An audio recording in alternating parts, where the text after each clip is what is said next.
تاريخ جديد بيتسطر على البحر. وبعد كده نطلع على كوبري ستانلي. كوبري ستانلي في الأساس تم بناؤه سنة 1934 في عهد الملك فؤاد الأول، وكان كوبري بسيط لخدمة منطقة ستانلي. بعد كده تم تطويره سنة 1998 عشان يكون من أشهر معالم كورنيش اسكندرية. تصميمه مستوحى من الطراز الأوروبي، وصورته بقت علامة من علامات المدينة، ومشهد البحر من عليه دايما ليه سحر خاص. هنا صاحبي قال لي سيبك تصور، وسابني هو وراح يتصور. بعتني بكام يا صاحبي؟ لا انا كده مش هحل. وريني كده باشا الصور دي بتقول ايه. اوبا، لا على الرايق.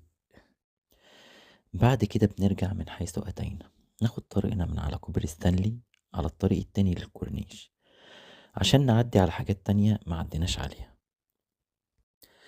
منور الدنيا يا ابو نوح، والله تعبتك يا عم معايا النهارده، بس الصحوبية عايزة مننا ايه؟ شوية مواقف حلوة ما تتنسيش. نوصل لمكتبة اسكندرية، مش مجرد مكتبة للكتب، دي فكرة واستمرار لحلم بدأ من أكتر من 2000 سنة. المكتبة القديمة كانت منارة علم للعالم، والمكتبة الجديدة رجعت الروح وجمعت بين التاريخ القديم والمعاصر. كورنيش اسكندرية قلب البلد ونبضها الصافي. كورنيش اسكندرية مش طريق، ده وعد بالراحة ونفس بحر بيهدي القلب. هنا البحر يتقال فيه أشعار، والهوا بيحضن الواحد من غير ما يسأل. اسكندرية يا باشا تعرف تعالجك من غير دكتور. شوية بحر ونسمة هوا، كل مرة أمشي على الكورنيش أحس إن قلبي راجع مكانه الصح. إيه ده يا جدع؟ القرايب والصحاب وكل الناس بيحبوا يطلعوا على الكورنيش يتبسطوا ويتونسوا بالجو والهوا اللي يرد الروح. وعدينا على تمثال سعد باشا زغلول والجندي المجهول في المنشية. ونختم جولتنا النهاردة في بحري، ودي مش آخر الرحلة، لسه الرحلة مكملة في اسكندرية.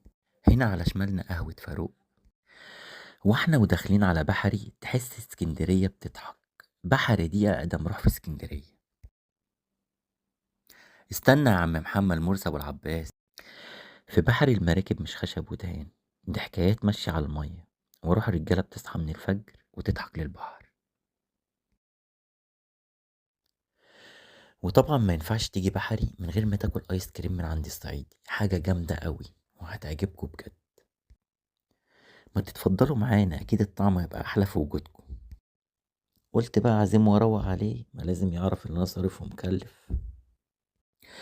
ودي كانت نهاية جولتنا النهاردة في اسكندرية، احنا لسه ما خلصناش. النهاردة بجد من احلى الايام اللي قضيتها في اسكندرية، كنت حاسس اني مبسوط بجد.